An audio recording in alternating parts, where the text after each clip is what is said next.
Bienvenue dans la saison 2 du podcast Eclats de Femme. Je suis Geronimi et il y a 2 ans, ma vie a basculé.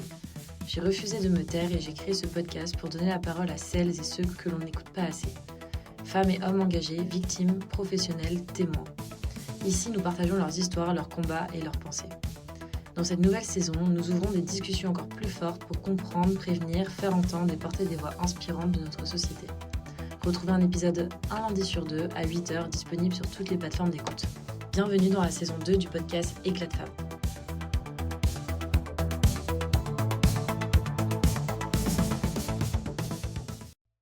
Bonjour Marzieh.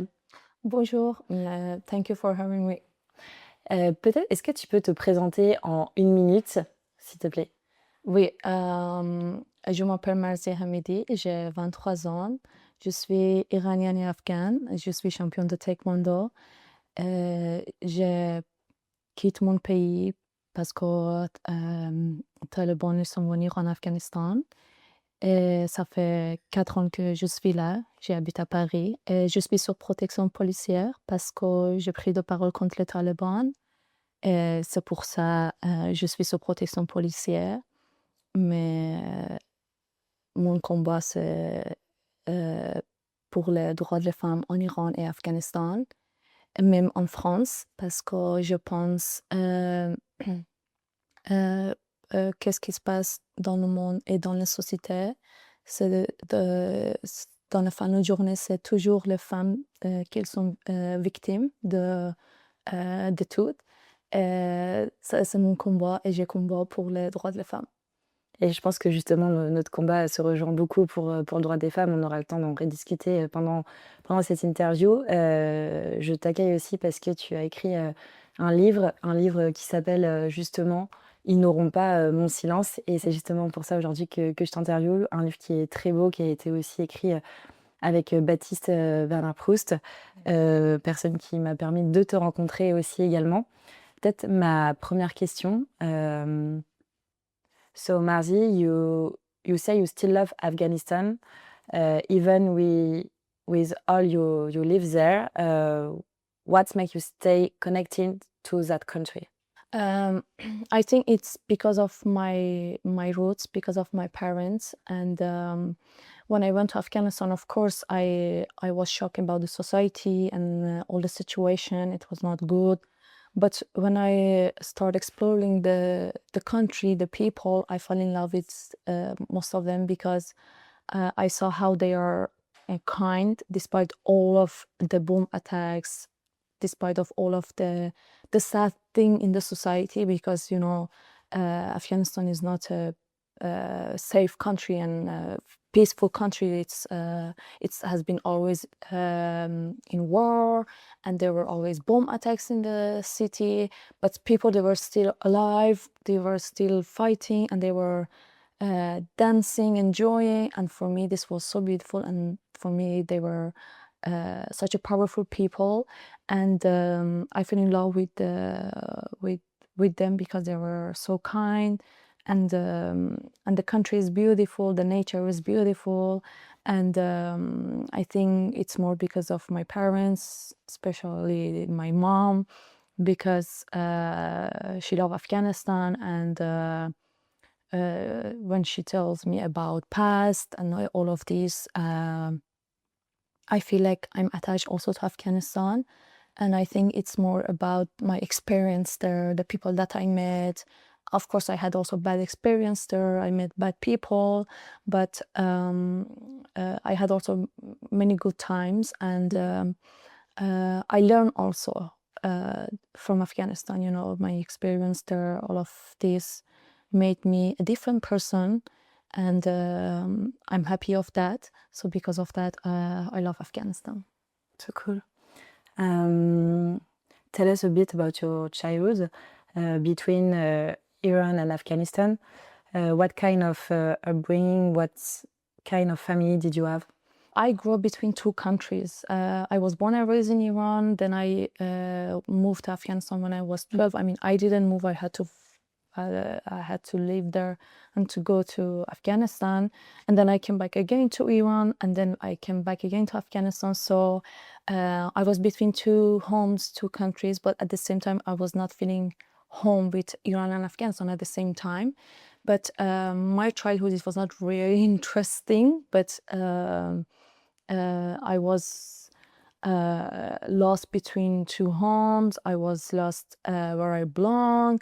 And of course, when I was with my family, it was always about Afghanistan, but at the same time, I was an Iranian girl there, you know, in Iran society, and everything was surrounded by Iranian. So for me, it was kind of, what is going on, like where I belong. For me, Afghanistan was just in the news, and you know, I was just seeing in the news what is going on, and I was like, okay, my parents who were born and raised there.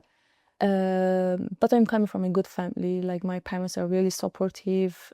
My father, he's a fighter. Like I'm coming from a family. Great, my next question too. Yeah. I grew up in a good family. They were always supportive. My mother, my father, my brother.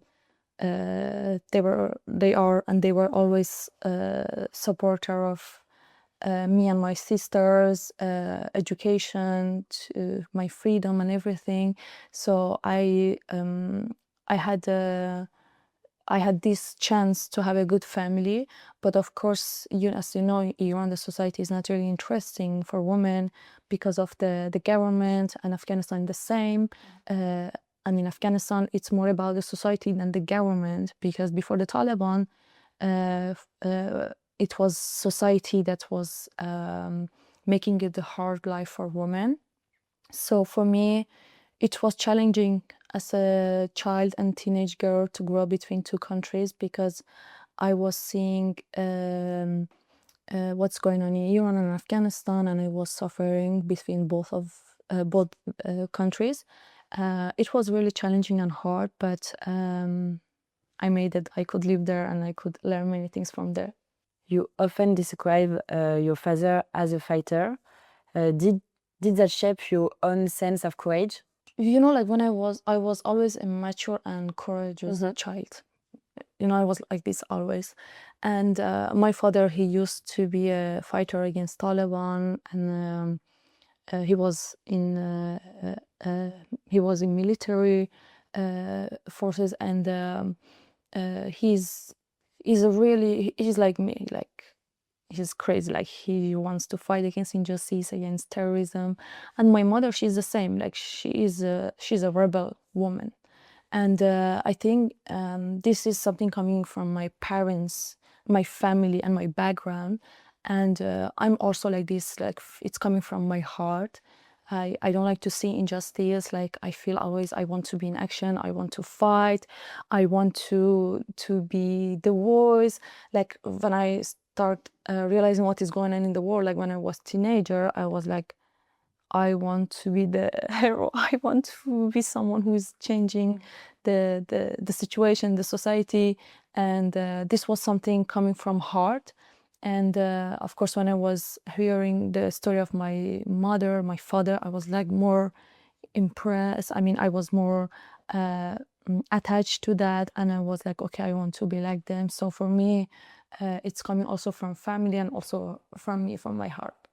I think I have a question. If your mother had the same freedoms you have now, what do you think she would have done with her life? I think my mom, she could become a singer, because like your little sister. Yes, like one of my sister, she's a rapper. You know, she used to sing in the TV show of Afghanistan. You know, she was very popular in Afghanistan. I think my mom, she could become a singer, because she has this in her. Each time she calls me, she's like singing for me, you know, the poems. She has this in her. But when I see her, I get sad, because I'm like, again, she's victim of the society and the system. And for me, she's not victim, but I mean, she couldn't be who she wanted. You know, she's a talent. She's an artist for me, you know. But she couldn't. So because of that, she was pushing a lot my sister. You have to sing, you know. And because my sister, it was her dream to become a singer. So my mom, she was always pushing her, you have to become a star, you have to sing. And she made it. and of course my father was also supporting.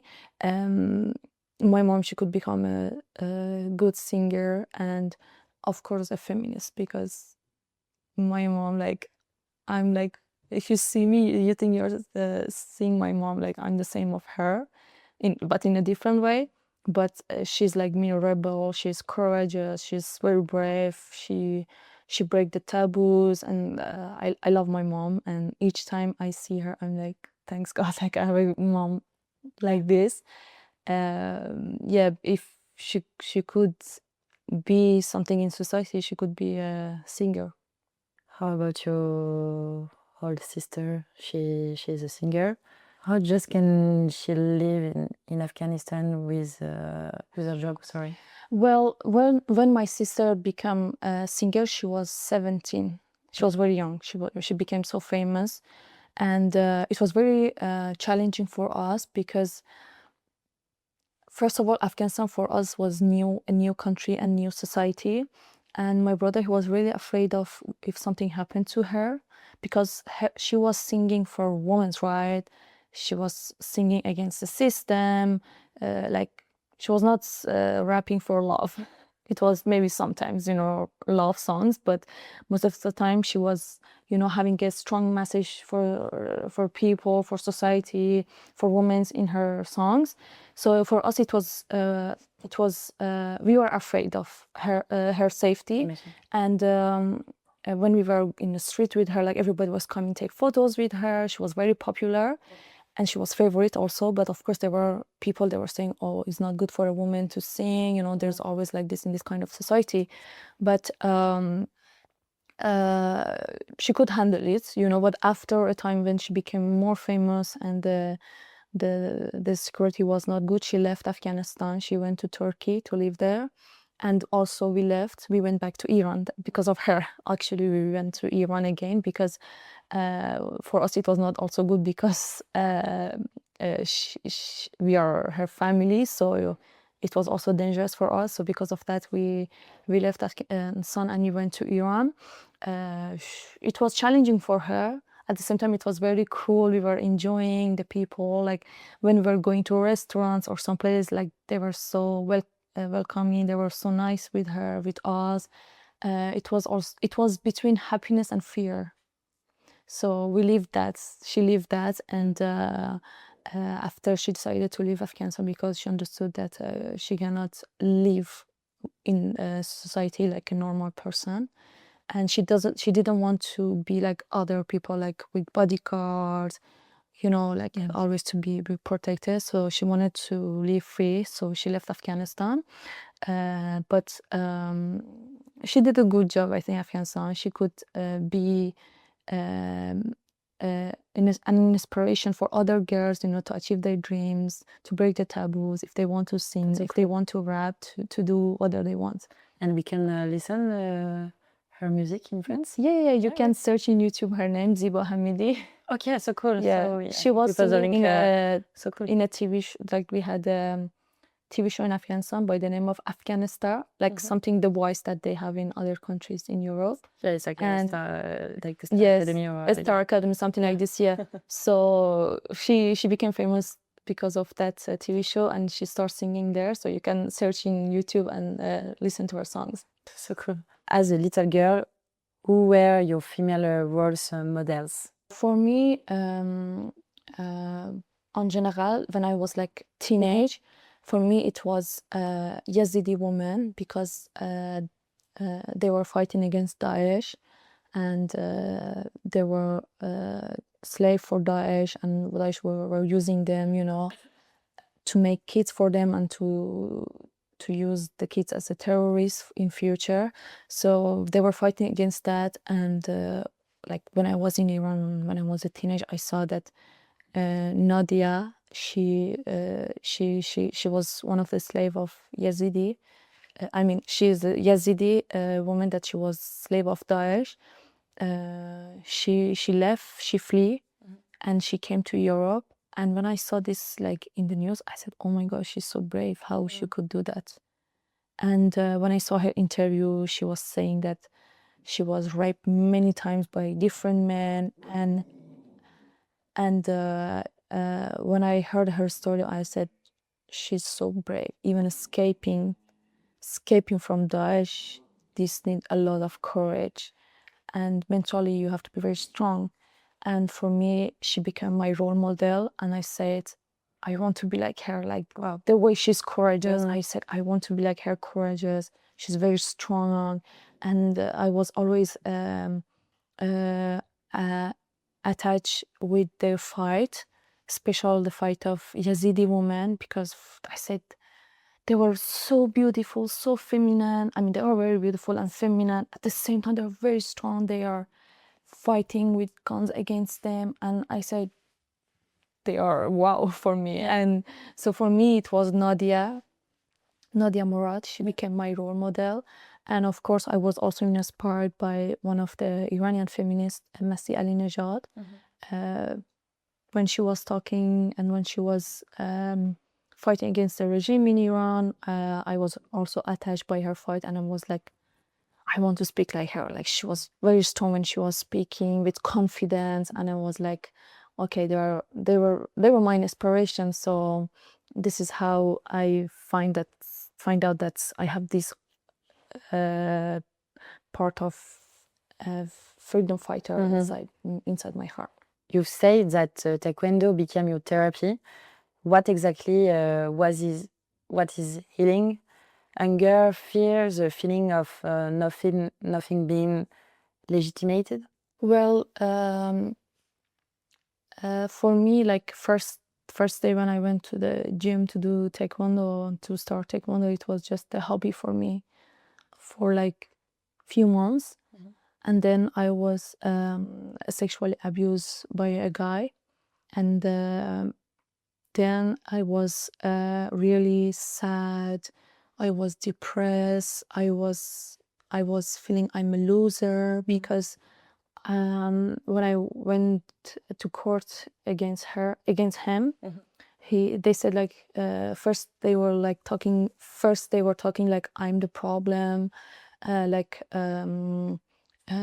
why you went to the house, like about the details. And then I was feeling, oh my God, I feel I'm losing, and I will lose, and what about the justice? They said, okay, he will be in prison for 6 months, but he was just in prison for 2 months. And then I saw him just straight. I was like, oh my God. Wow. And many people were talking bad about me because I stand for my right and I broke the taboo. I was like, I go to the police, he deserves to be in the jail.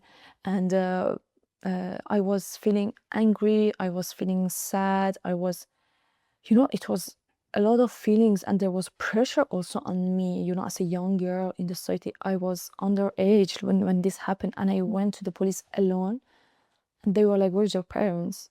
I said, I'm my parents, like this happened to me and I want to, open a case.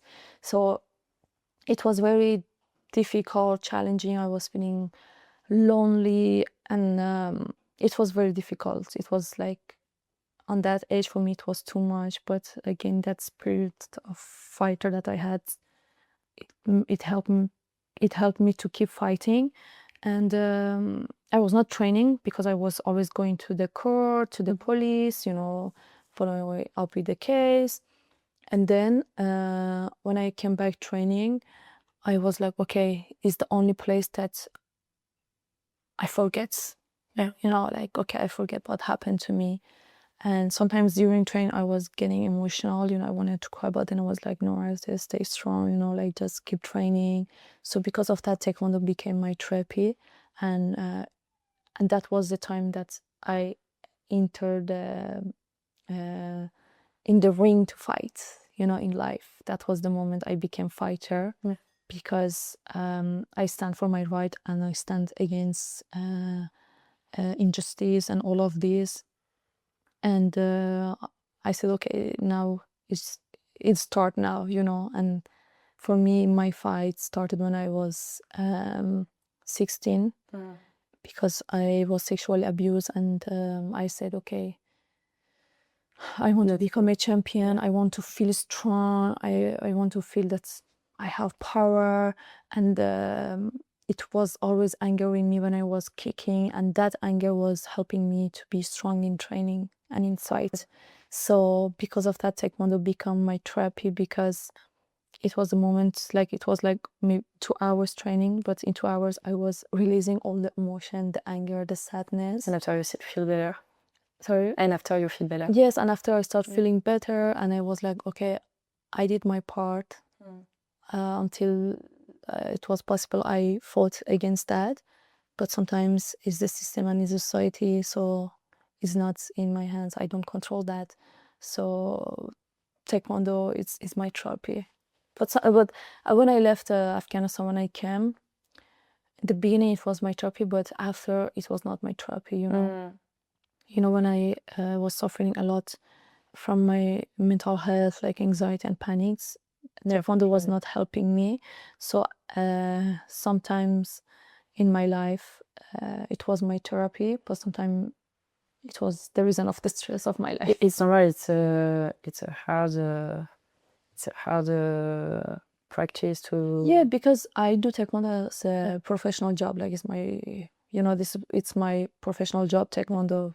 So when you're in high level sport, it's not the same when you're going to gym. So it has another stress, you know, to be a champion, to win medals, you know, to be the best.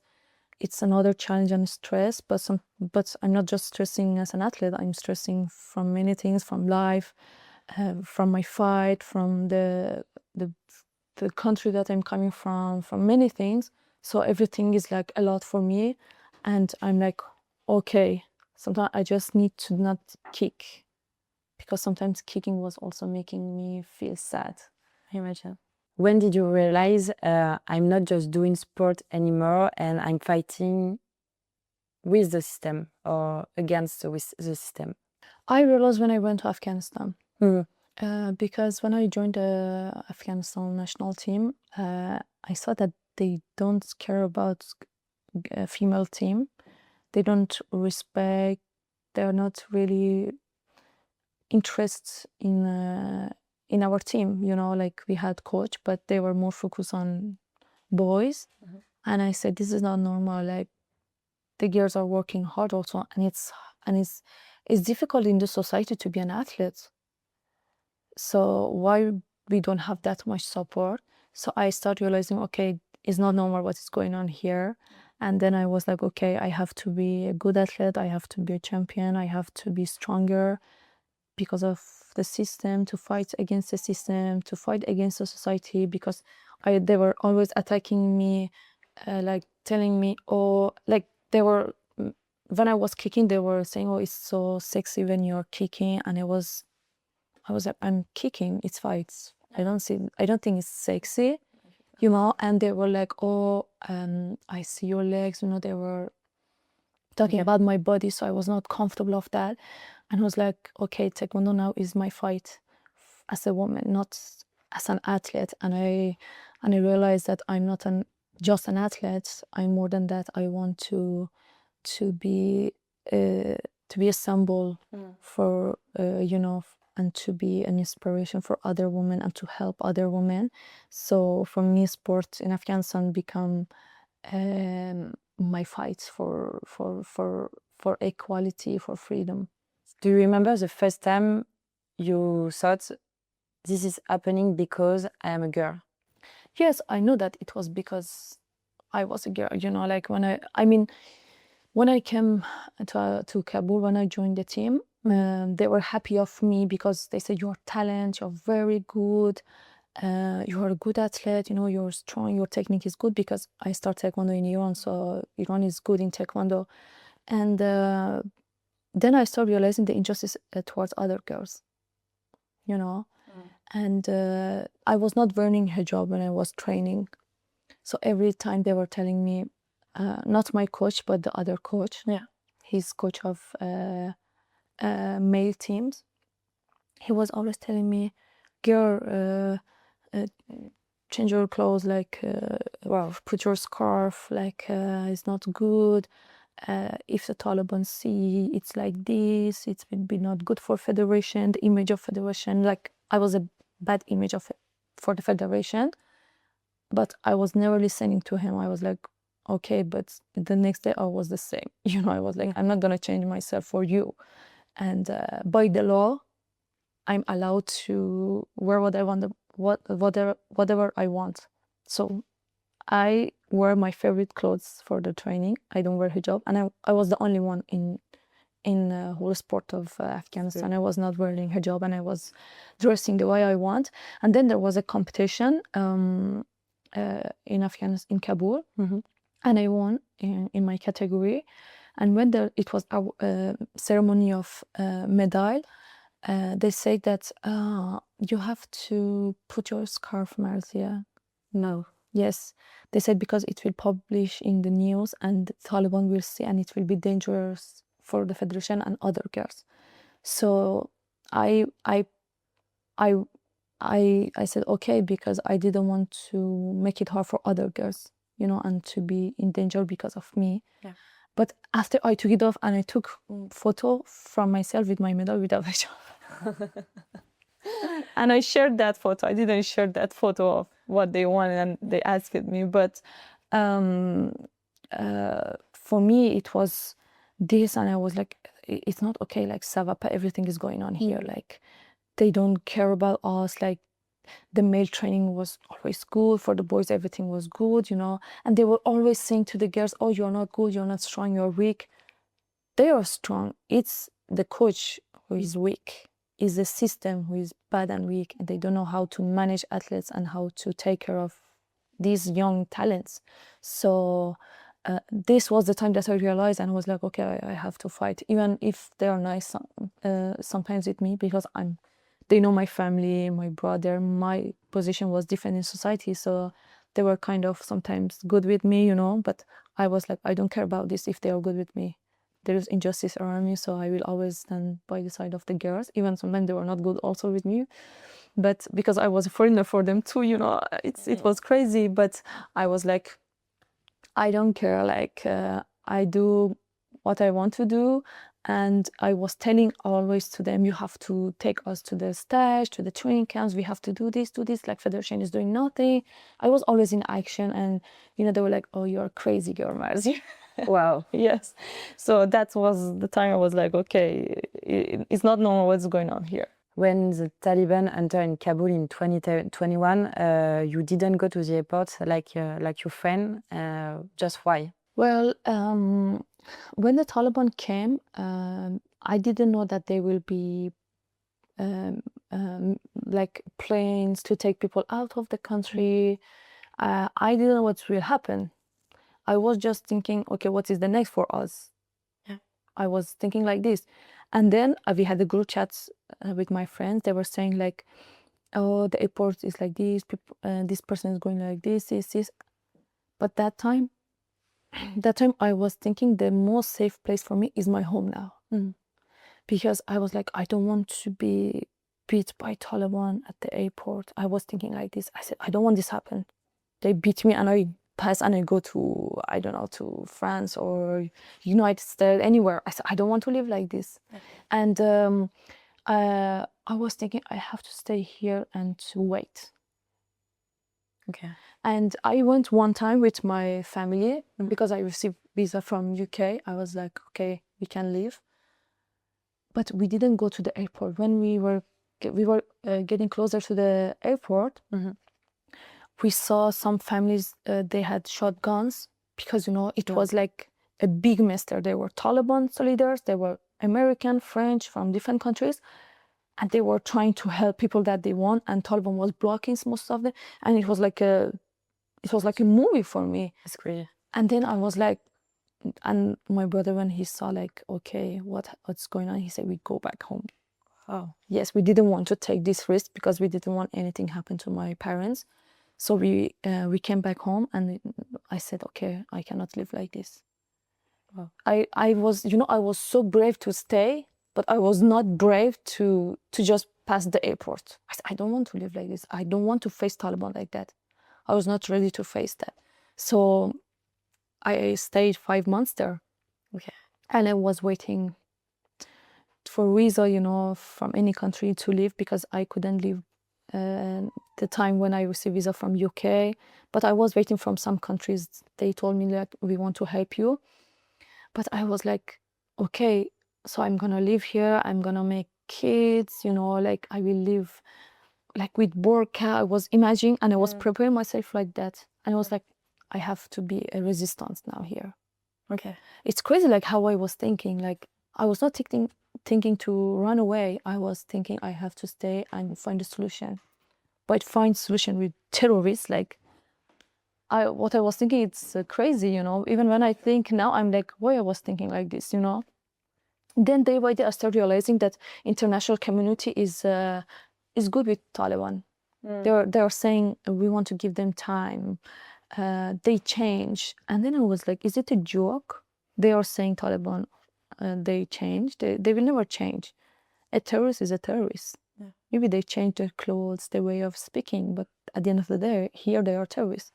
So then I was like, okay, I don't want to be victim of politics here, because I was going to manifestation, I was fighting, I was making interview with the Western media, you know, I was explaining the situation, everything. Then I saw that no, they are closing their eyes to the suffering of women in Afghanistan. So I was like, okay, I leave the country to go fight for women out of Afghanistan, because at the end of the day, we don't want to die, you know, and I didn't want to die and to be killed by the Taliban. And it was very difficult for me, because at the same time I was feeling that it's not fair I leave. At the same time I was feeling that I'm done with to be here.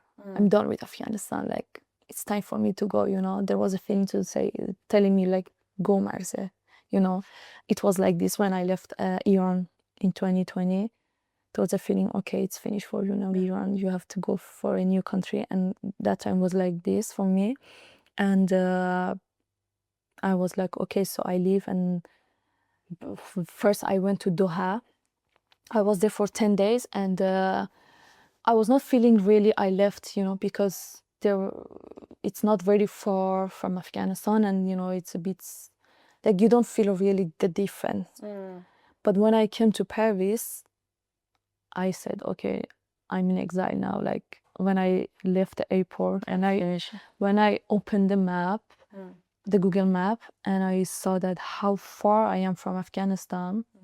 And when I saw it was 1st of December, you know, and it was cloudy, and it was bad. It was so bad, to be honest, and very cold. And I was feeling like the sky is choking me, like I cannot breathe. And then I started crying, and I was like, okay, it's the end for me, you know, I cannot go back there anymore. And when I entered my room in the hotel, I was feeling everything was strange. I was feeling like I'm entering another world. That day, the sky was so beautiful. So beautiful. It was very beautiful. I had a video of that day, you know, the sky was so beautiful. I had a good view, you know, I could see the Eiffel Tower, but at the same time, it was not beautiful for me, because I was not feeling good emotionally, mentally. I was not good. And I was like, oh, it's beautiful, but I don't see it. I don't feel it. I see, but I don't feel it, you know. So it was very sad. You know, I lived very hard moments, like 5 months in Afghanistan felt 5 years for me. Like every day when I saw the woman, they disappear from society, all the change, many things, it was heartbreaking for me. And I was feeling so sad for people. Everybody was depressed, and I was like, okay, it's finished for people, for us, especially for women. And then I said, okay, I leave, you know. And I feel sometimes living also needs to be, you need to be brave to live. So I decided to leave. But I know that if I leave, even if I leave Afghanistan, it will be more challenging and difficult for me, because I will suffer emotionally and mentally in exile, and I'm suffering, and it's, you know, it's hard for me like every day. I imagine. Did you get any psychological support here, or did you cope through support alone? When I arrived in Paris, like in first 20 days, I was not doing nothing. And then I started going to a French class that it was for the refugees. It was the first thing that I started, and then there was a teacher in the class. She told me is there anyone doing sport here? Because there was a Afghan guy. He was doing boxing. And I was like, oh, me too. I do taekwondo, And she was like, oh, really? I was like, yes, I won so many medals in Iran, Afghanistan. And then she said, do you want to train? I said, yes, I want to train, but I don't know where.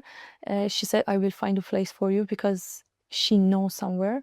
So she introduced me to the coach in the club and I started training. And the first day the coach told me, oh, your technique is good. You're good. He was surprised because he was not thinking I'm good because I was coming from Afghanistan, Yeah. But he was surprised to see me that I have a good technique, I'm good. And then I was training like that. Okay. And then after a few months, I joined the French national team to continue my training. And it was like this that I start, exploring things through sport, through education. But I left the French class because there were some people that they were supporting Taliban. And when I report this to the person who was managing the class, and she was very okay, like she was okay with that, and she was saying that they're not okay. She said to me like they have a psychological problem. I said, of course they have a psychological problem because normal person will never support Taliban. That's true. That's true. So first I was like this, but they told me like, do you want to see a psychologist? I said, yes, of course I need to see a psychologist. But when I had my first rendezvous, when I started talking with the doctor, I felt like he doesn't understand me. And at that time, I had problem of sleeping. Like I had many nightmares. Like until now, I have many nightmares. Like when I don't have nightmare, I'm like, it's bizarre. Like I don't have a nightmare when I sleep, Then I was like, okay, he doesn't understand me. And he wrote some medicine for me, but I didn't buy. I said, I just need to talk to release my emotion, to release all of this. And then I was like, okay, he doesn't understand me. So I stopped seeing that. But after I never received help, and I never had a emotional psychological support. I never had until the threat start. But it was not really good. Like there was lack of sympathy, solidarity, understanding, emotional support. And I was suffering a lot with that because I'm coming from a different culture. Like in my culture, we are really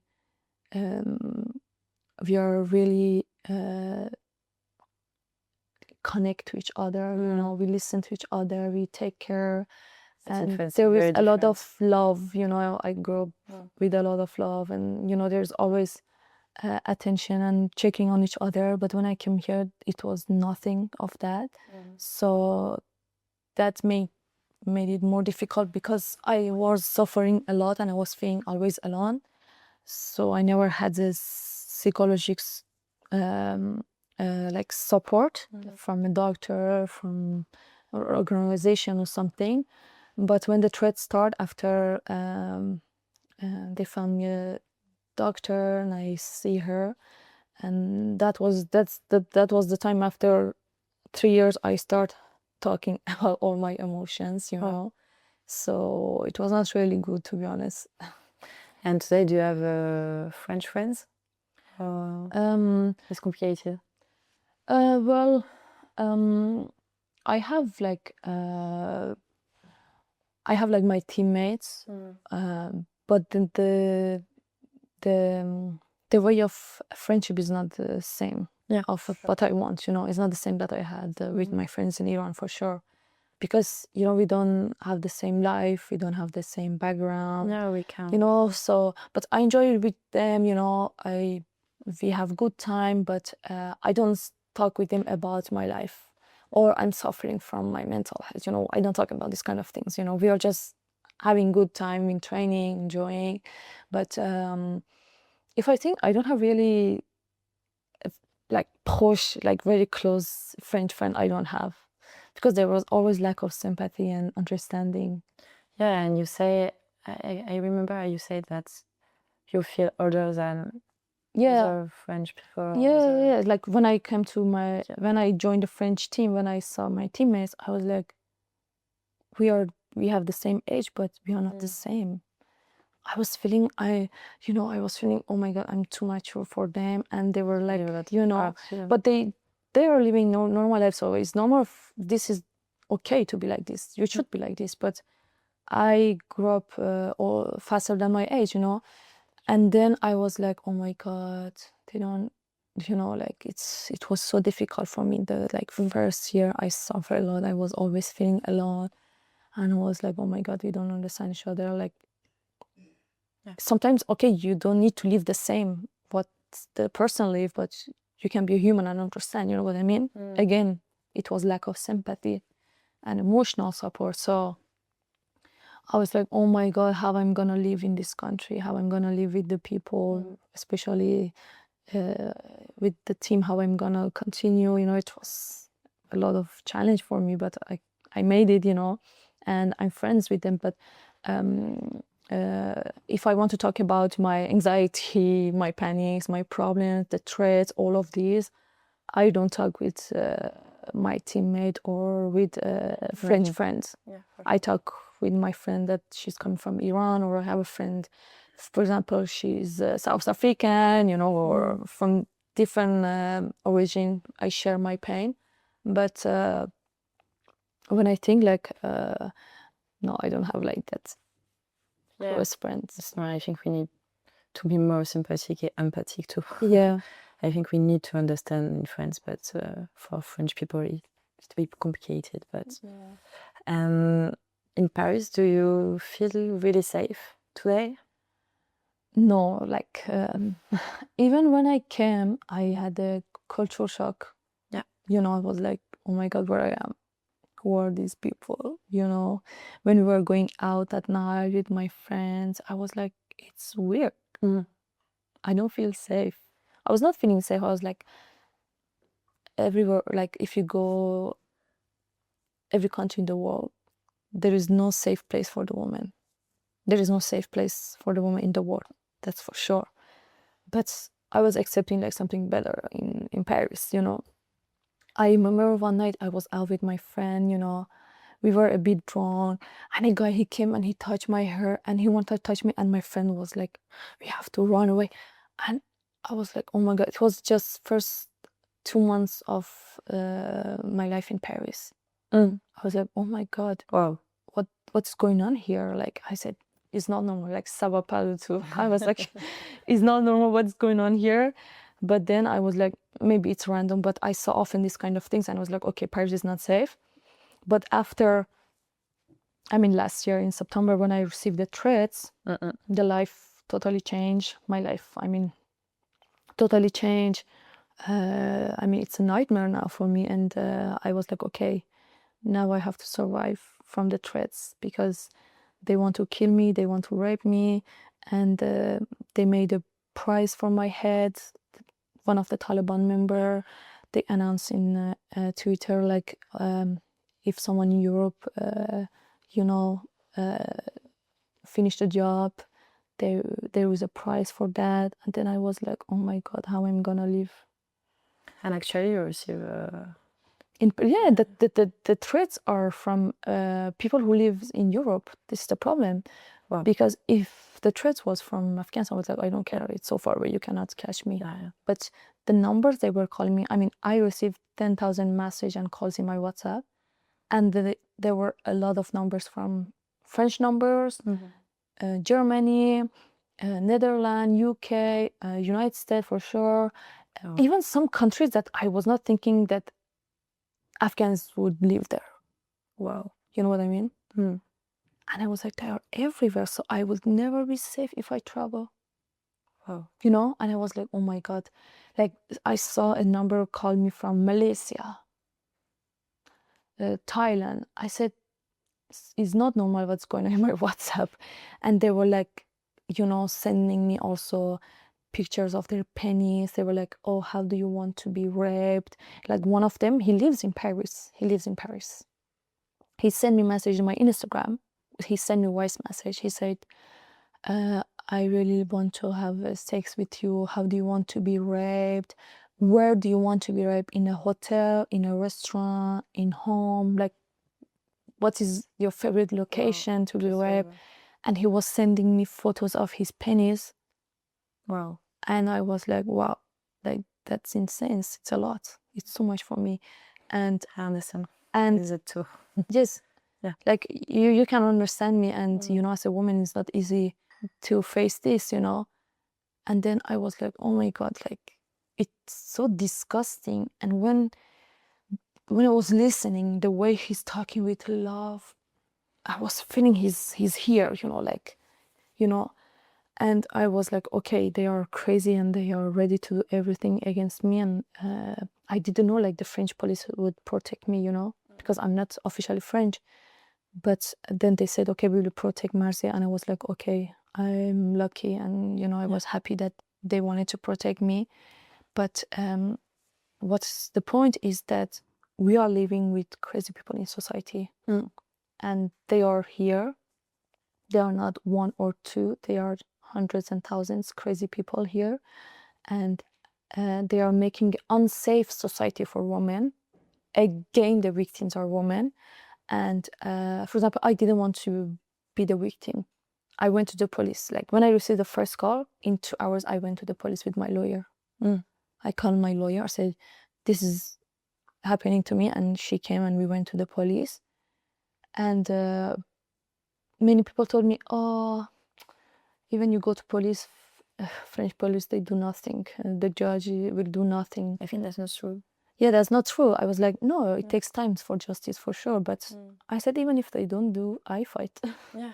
I fight, they do, you know, I fight for my rights. So it was difficult when I went to police, because there were people sending me bad energy, like, oh, I don't think so, especially because there are a lot of people. It's not 1, 2, 3, it's hundreds. I was like, that's good, there are hundreds. It means we can catch all of these crazy people and find a solution, you know. I don't want to put them in prison, to send back to their countries, I don't know. But women must be protected, you know.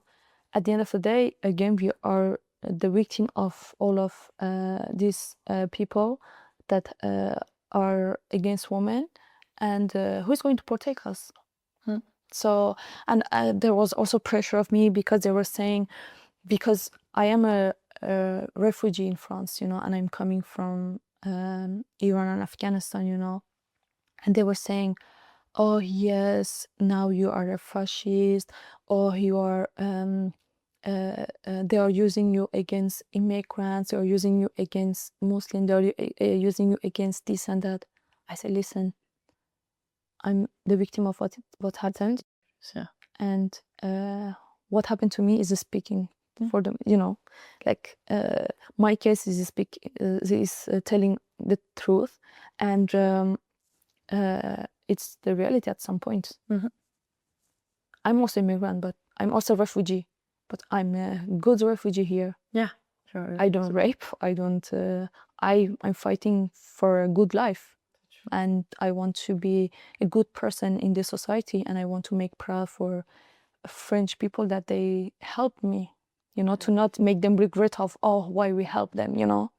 So there are also some crazy people, so we have to find a solution for these sick people that they want to make an unsafe society. For example, I told that this happened to me now, the next day it will be another girl not from Afghanistan.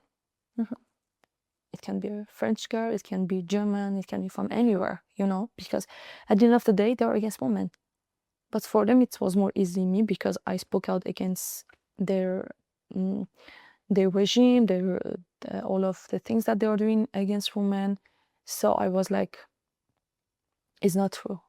I'm a good example of a good refugee. That's true. But you have all your place here. It's normal. Yeah, it's normal.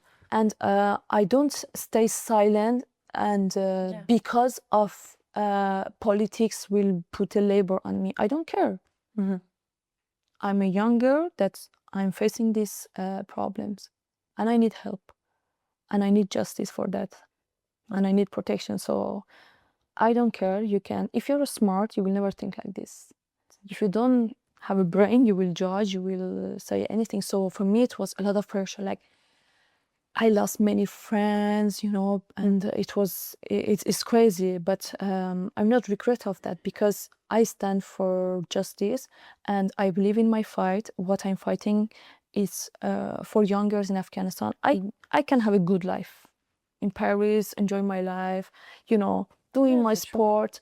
But even my political fight is affecting my sport life, and sometimes I get punished by that, because I'm just fighting for justice. I could be selfish and just do my business, mind my business, doing my life, but I don't want that. I don't feel comfortable with that. I want to fight for others, because when I was in Afghanistan for 5 months, I wanted people speak up for us.